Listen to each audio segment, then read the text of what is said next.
gente começar o estudo de configuração eletrônica, eu estou apresentando a figura da tabela periódica, porque na medida que a gente conhecer a estrutura de valência, né, eletrônica de cada elemento, a gente vai começar a ter condição de prever as propriedades periódicas, claro, e confirmar isso com a prática. Então, eu costumo dizer que a configuração eletrônica vai conduzir as propriedades periódicas e a gente nunca mais vai olhar para a tabela periódica do jeito que a gente olhava antes. Bem, para isso a gente precisa introduzir o último número quântico que estava faltando, que é o ms, o número quântico de spin. Aqui eu estou mostrando um feixe atômico atravessando aqui um sistema que imprime um campo magnético e você percebe a possibilidade de dois desvios, né? Aqui um para cima e um para baixo. Isso vai implicar nas propriedades que a gente conhece do spin atômico, que são os valores mais meio e menos meio para essa grandeza. Isso vai ser importante para a gente definir um estado completo eletrônico. Temos dos quatro números quânticos N, L, ML e MS. Lembrando que o spin, ele, imaginado dessa forma, como você vê nessa imagem, ele traz uma referência clássica, né, onde a gente costuma ouvir falar sobre essa sentença que está marcada aqui, corresponde a uma rotação no sentido horário em torno do eixo do elétron, ou no sentido anti-horário em torno desse eixo, né. Isso seria uma propriedade numa abordagem clássica, e a gente sabe que a situação é muito mais complexa do que isso, ele se comporta como um momento angular, né? E para isso a gente vai precisar lembrar que a gente a partir de agora vai começar a trabalhar com sistemas multieletrônicos, e para descrever os estados eletrônicos de fato desses sistemas eu precisaria de números quânticos maiúsculos. Eu quero que vocês procurem por essas informações, certo? Daqui a pouco eu volto a mencionar essa situação. O fato é que, para nós, estamos assumindo a partir de agora os valores de ms como sendo possível mais meio e menos meio. Essas duas possibilidades são válidas. Bem, sobre as regras de distribuição eletrônica, a gente tem basicamente duas para respeitar ou conhecer o que a gente determina como estado fundamental. Qualquer configuração eletrônica diferente dessa vai corresponder a algum estado excitado, com maior energia, diferentemente do fundamental. Se eu imaginar essa situação aqui para a configuração eletrônica P2, que está aqui demarcada, eu estou trazendo três possibilidades e assim eu já vou conseguir exemplificar as nossas duas regras, certo? A primeira é a regra de Hund, ou regra de Hund, e ela diz respeito sobre a máxima multiplicidade de spin. Isso quer dizer o quê? A minha menor energia estaria associada à configuração eletrônica onde eu consigo preservar os spins. Então, qual dessas três corresponderia ao estado fundamental pela regra de Hund? A que eu vejo respeitando essa condição ao máximo seria essa primeira aqui, né, onde eu mantive os spins paralelos ocupando dois orbitais sem inverter o sinal, ou seja, sem trocar esse spin. O que não acontece aqui no item B, né? Isso aqui já teria uma energia um pouco maior, e aqui eu acabei povoando ou ocupando um orbital já com seus dois elétrons, com spins opostos, tudo bem, mas eu tinha outras possibilidades aqui para diminuir a energia do sistema, né? Então a menor energia corresponde, segundo a regra de Hund, à configuração A. E o que diz respeito ao princípio da exclusão de Pauli? Estou escrevendo aqui, dois estados eletrônicos descritos igualmente não existem. Se nós considerarmos que a gente está descrevendo esses estados eletrônicos através de um conjunto de números quânticos, significa que se eu tiver dois estados eletrônicos representados pelos mesmos números quânticos, esse estado ele é inválido. Então é daqui que a gente está tirando, é do princípio de exclusão de Pauli, eu vou até mudar aqui para minha caneta, que a gente está tirando aquela famosa e antiga informação que quantos elétrons eu posso ter em cada um dos orbitais? 2 elétrons no máximo? Por quê? Eu faço essa pergunta e normalmente não obtenho resposta. Então pense trabalhando o conjunto de números quânticos para uma determinada configuração, pode inclusive ser essa aqui, né? E a gente discute mais tarde no nosso encontro ao vivo. Bem, eu vou deixar para aplicar esse exercício mais tarde, mas eu estou colocando aqui para vocês terem acesso e a gente poder discutir depois, certo? Então, você vai me apontar em cada um desses itens qual que é a regra não respeitada quanto à distribuição eletrônica, ok? Então a gente começa a colocar, diante das regras de distribuição eletrônica, elétrons para dentro de orbitais, né? Aqui a gente tem a configuração mais trivial, esse assunto é conhecido da gente, a gente está praticamente no âmbito de revisão aqui, mas o interesse é focar na descrição das propriedades periódicas. Então, começando pelo hidrogênio, eu tenho o átomo mais simples, um só elétron, configuração eletrônica 1s1, eu já sei que esse spin aqui ele pode ser arbitrário, né? Nessa condição é o único elétron que ocupa esse orbital, eu posso colocar ele para cima ou para baixo, representando ele da forma que eu preferir. Já representa, nessa condição, a menor energia do sistema, o estado fundamental. Para o átomo de hélio, eu já tenho mais um elétron inserido no sistema. Perceba que eu não estou falando nas alterações dos núcleos entre um átomo e outro, nesse caso, certo? Entre hidrogênio e hélio, só estou tratando da parte eletrônica. Então nós temos configuração eletrônica com 2 elétrons, 1s2. Eu tenho um máximo de 2 elétrons por orbital, então aqui, para eu ter uma configuração, um estado eletrônico válido, eu tenho que inverter o sinal do spin, então eu tenho essa configuração eletrônica como sendo do estado fundamental para o hélio.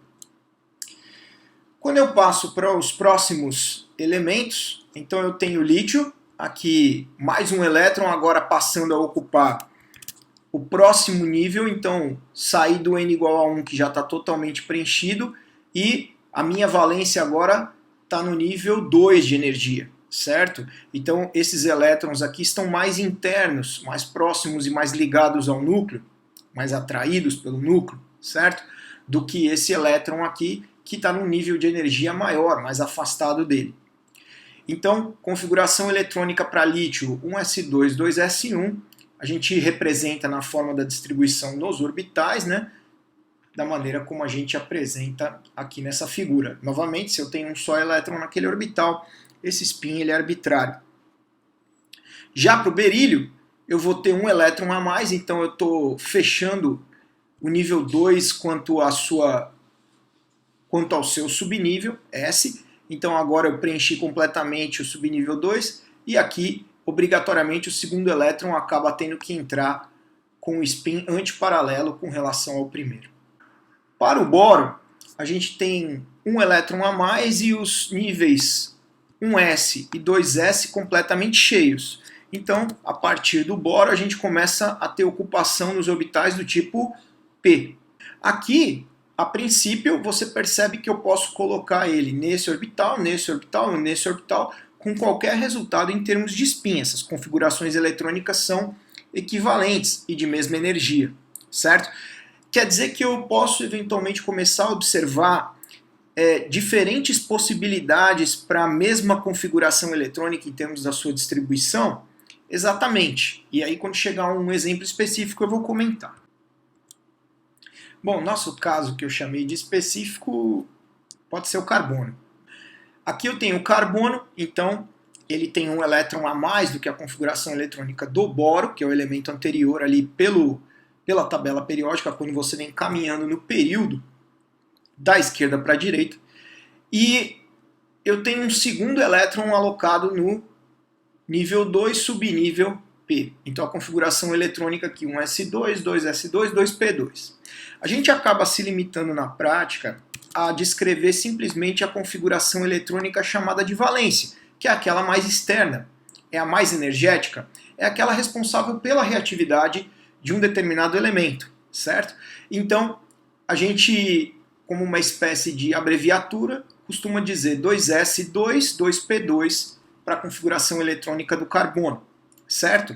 Então, aqui eu estou trazendo duas possibilidades. Você está vendo que eu tenho subnível 1s e 2s completamente preenchido nas duas situações, então eu vou olhar diretamente para o nível 2 subnível P, essa parte aqui. Bom, no primeiro caso, eu vejo que eu não respeitei o princípio da máxima multiplicidade, eu inverti aqui o spin do elétron no segundo orbital. Significa que provavelmente eu escapei da condição de estado fundamental, e essa segunda configuração eletrônica aqui, ela é um pouco mais energética do que a primeira, provavelmente, certo?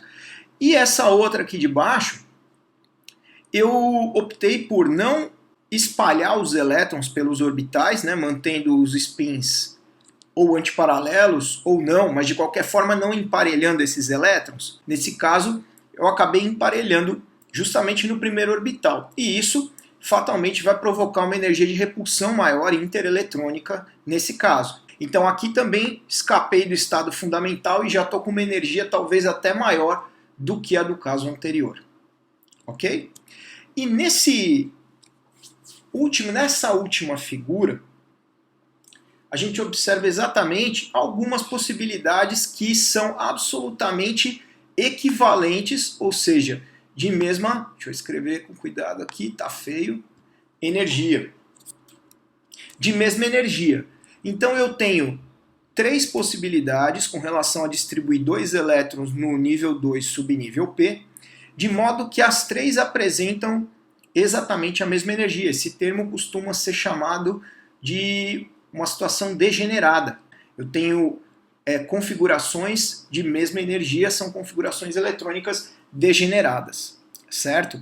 Então, quando eu começo agora a observar essa possibilidade de ter configurações eletrônicas diferentes, distribuições eletrônicas diferentes, mas de mesma energia, ou mesmo de energias diferentes, eu vou começar a dar origem aos chamados microestados. E a gente não vai discutir isso nesse momento, simplesmente porque não tem um fundo prático dentro dos nossos objetivos da disciplina. Quando você for entrar na parte espectroscópica, certamente isso vai ser relevante. E aí esse assunto vem à tona principalmente na disciplina de métodos espectroscópicos, que vocês vão ver um pouco mais adiante. Quando a gente seguir até o final do período, ou seja, dos elementos que estão faltando, a partir do carbono eu tenho nitrogênio, oxigênio, flúor e neônio. Acompanha aí na sua tabela periódica.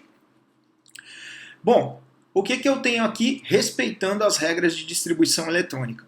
O nitrogênio eu tenho um elétron a mais que o carbono, esse elétron está no subnível P do nível 2, então eu tenho 3 elétrons aqui mantendo a máxima multiplicidade de spin, 1 elétron em cada um dos orbitais P.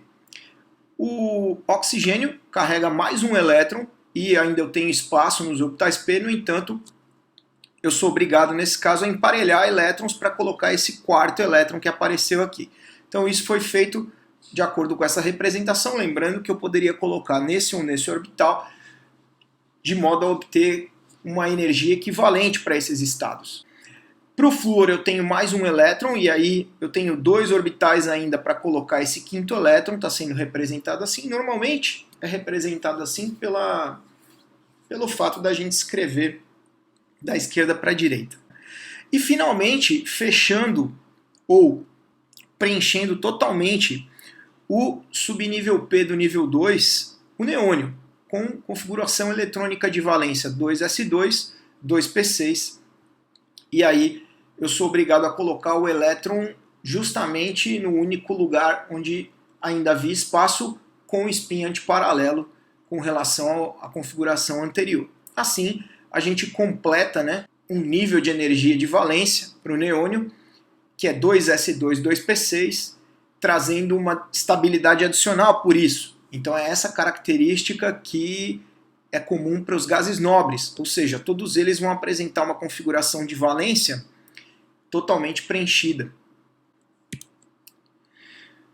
Bem, aqui eu estou mostrando o nível de valência, já com a representação que vocês conhecem, né, o que vem antes, então é até o átomo de argônio, ou sua configuração eletrônica, e aqui eu tenho representada somente a valência, tanto para o cromo quanto para o cobre. Nós estamos vendo que, eventualmente, dependendo do elemento, eu não vou seguir uma lógica padrão para distribuição eletrônica, certo? Agora, isso está atrelado não só a uma a decorar uma certa regra, por exemplo. Isso está atrelado a todas as informações que a gente conhece sobre o ambiente atômico, por exemplo, a descrição das funções de distribuição radial, ou da parte radial da função psi, as quais foram demonstradas aqui recentemente, certo? Então a gente vai basear essas alterações ou anomalias de configuração justamente naqueles conceitos que acabaram surgindo para explicar o ambiente atômico. Muito bem, a primeira característica que a gente observa quando a gente sai do âmbito de átomos hidrogenoides ou espécies hidrogenoides que estão apontadas à esquerda, quando a gente vai para átomos multieletrônicos, já vai parcialmente responder essa nossa questão sobre inversões de configuração eletrônica. Sim, vocês vão lembrar de um detalhe que a gente comentou na parte de números quânticos agora, que era o seguinte: N, o número quântico principal, define a energia? Sim, define. Lembra que eu falei que L também poderia definir a energia? Mas essa informação não era muito clara? Exatamente. Por que ela não era clara? Porque eu percebo que quando eu só tenho um elétron, e ele estiver no nível mais baixo de energia, os outros níveis desocupados aqui, eles vão estar degenerados com relação ao N, ao número quântico principal. Veja que não faz diferença eu estar no 3s, 3p ou 3d em termos de energia. Isso quando eu estou numa situação monoeletrônica. Perceba o que acontece quando eu saio desse gráfico daqui da esquerda e passo aqui para a direita. Você vai ver que ele dá uma chacoalhada. O que aconteceu aqui? Aqui houve quebra da degenerescência devido a subnível. Como que a gente pode entender isso aqui? Agora eu percebo que mesmo no nível 2, eu estou pegando o nível 2 como exemplo aqui, mesmo no nível 2, ou seja, n igual a 2, mesmo nível de energia, eu tenho diferença de energia do subnível S para o subnível P. Isso quando eu tiver mais elétrons aí nesses ambientes, certo? Mais de um, exato. Então, o que vai acontecer? E por que isso acontece? Houve essa quebra de degenerescência, né? Isso vai dar uma bagunçada aqui na situação em que a gente segue para fazer o preenchimento das configurações eletrônicas dos elementos. Mas, da onde vem essa razão? Basta a gente pensar, por exemplo, no problema da partícula na caixa. Se eu tiver uma caixa com formas diferentes, vocês acham que o confinamento do elétron ali vai ser o mesmo em termos de energia? Provavelmente não, essa forma influencia. E é isso que a gente vai vendo aqui, ó, na quebra de degenerescência do 2s para o 2p, do 3s para o 3p para o 3d. Ó, vou marcar um ponto interessante aqui, ó. Vejam onde nós temos 3d e vejam onde nós temos 4s. Agora volta para esse gráfico da direita, veja onde está o 3D, veja onde nós temos 4S, certo? Então começa a ficar um pouco bagunçado aqui a situação.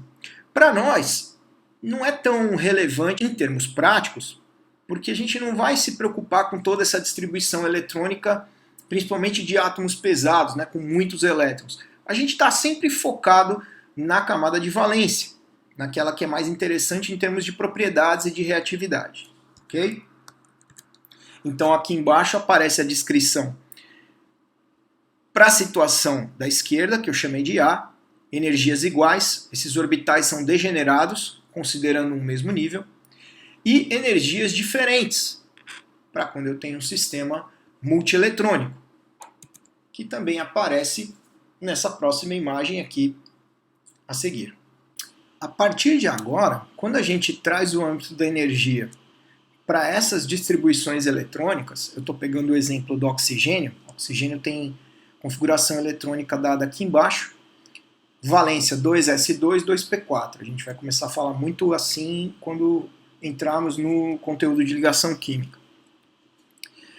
Vocês estão vendo claramente aqui que o subnível S, não importa o nível aqui, 1 ou 2, ele é representado em vermelho, subnível P é representado em azul. Então já está demonstrada a quebra de degenerescência entre os subníveis S e P, certo? Mesmo pertencendo ao nível N igual a 2. Nesse caso, a minha configuração eletrônica em termos do preenchimento, né?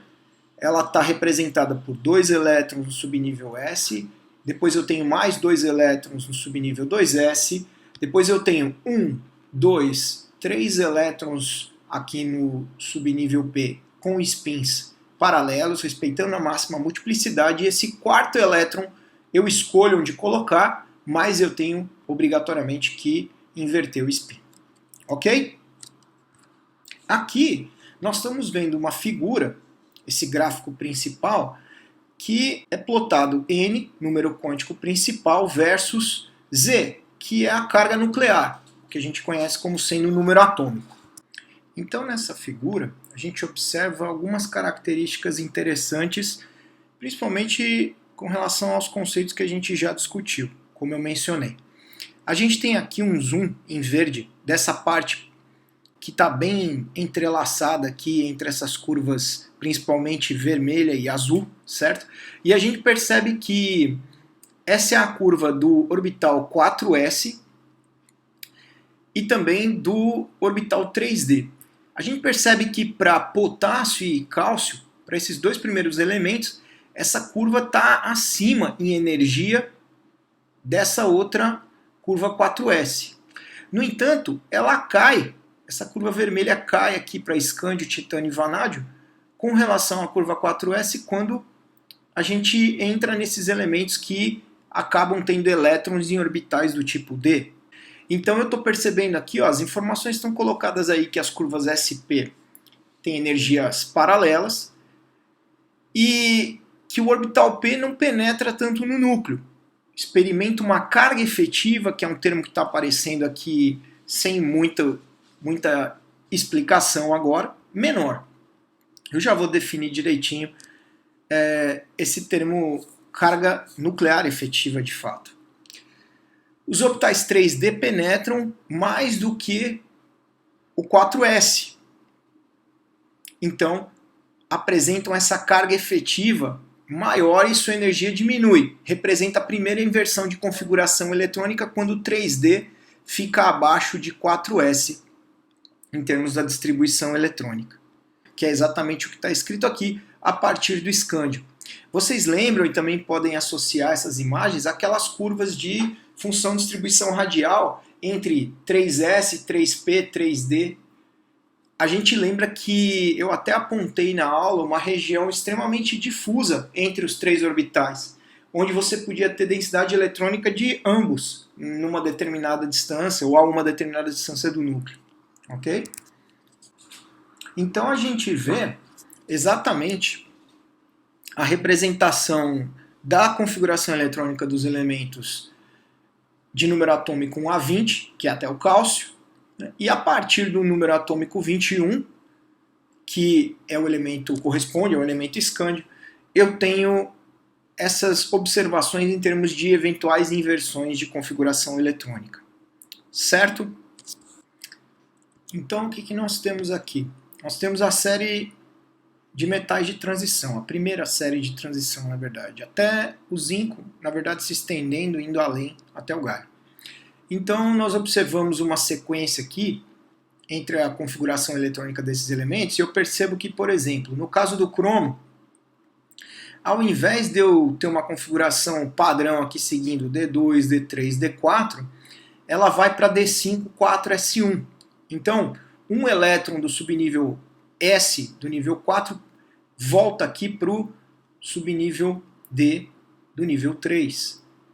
Então, tornando essa camada aqui semi-preenchida. Isso acaba configurando uma estabilidade adicional em termos de configuração eletrônica do que deixar ela simplesmente com os 4 elétrons, já que você tem 5 orbitais no subnível D. Ok? Então essa é uma observação importante aqui. E quando eu tenho cobre, que é a situação do níquel para cobre de D8, que seria para D9, a gente vai, no mesmo comportamento na linha de raciocínio do cromo, né, a gente vai diretamente para D10, onde um desses elétrons foram tirados ali do subnível S do nível 4 para o subnível D do nível 3. Ok?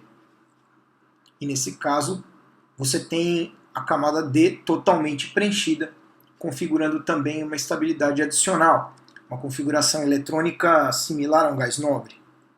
Assim como os elementos de metais de transição D, para os lantanídeos, onde a gente tem os elétrons mais externos acomodados no subnível F, a gente vai ter exemplos parecidos em termos de inversão de configuração. Então aqui eu estou representando o cério, que é o segundo elemento da série dos lantanídeos após o lantânio, e o gadolínio, que é o elemento intermediário, onde ele tem metade do subnível S preenchido. E isso você percebe que é forçado aqui em termos dos outros orbitais, né, para justamente satisfazer essa camada F em termos da estabilidade. E por fim, uma tabela que apresenta as configurações eletrônicas também dos elementos de 1 a 20, em termos da configuração completa para eles, né, desde o nível mais interno, começando todos por um S, até a configuração abreviada, né, então envolvendo a nomenclatura com a representação de gases nobres. Você se lembra dessa figurinha aí do lado? Então esquece. Nunca mais a gente vai precisar dessas representações de flechas aí das propriedades que crescem para um lado e diminuem para o outro. A gente vai compreender de fato qual é a origem desses comportamentos. Até a próxima aula. Muito obrigado.